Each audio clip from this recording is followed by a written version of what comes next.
नुआ सरकार जो आभिमुख्य नहीं आज काम करने आरंभ करिसेंती से आधार रे आमको सही मिशन रे आमको जीवापाई पड़ो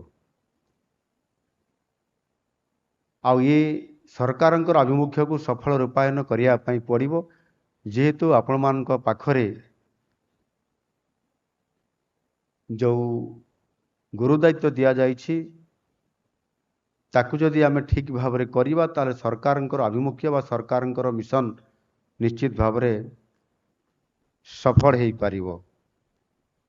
आउ सेथिपाई ये राजस्व विभागर जो माने आपण माने निरविच्छिन्न भाव में काम करुछंती आपण मानकर दायित्व को आपण माने ठीक भाव में बुझी काम करुछंती किंतु एठी गोटे कथा होची जे अनेक समय रे काम गुड़िक सठिक ढंग एवं ठीक समय रे यह समाधान सूत्र कौन सी ना कौन सी कारण ताहा संभव हो पारु नाही।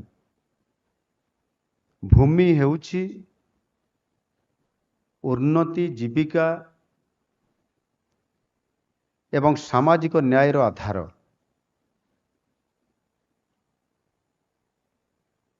गरीब और भूमिहीन लोकों को भूमि अधिकार देवा, जमी विवाद समाधान करिबा, सरकारी जमी को जबरदखल रक्षा करिबा, विभिन्न अनुष्ठान और शिल्प कारखाना पाई सरकारंकर इच्छा को पूरण करी जमी जोगई देवा और प्राकृतिक विपर्यय समय लोकों पाखरे पहुँची तुरंत सहायता प्रदान करिबा, ये सब कार्य तहसीलदार भूमिका अत्यंत गुरुत्वपूर्ण।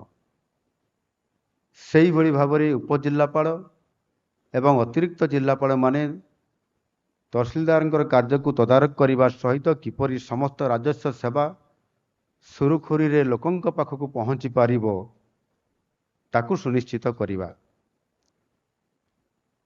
आपण माने जानिछंती आम सरकार अर्थात ये हूँ लोकंकर सरकार आ ये लोकंकर सरकार हिसाब रे सरकार सहित लोक मानकर मध्यरे व्यवधान को कमेई देबा आ व्यवधान सेतिरे रहिबो नाही।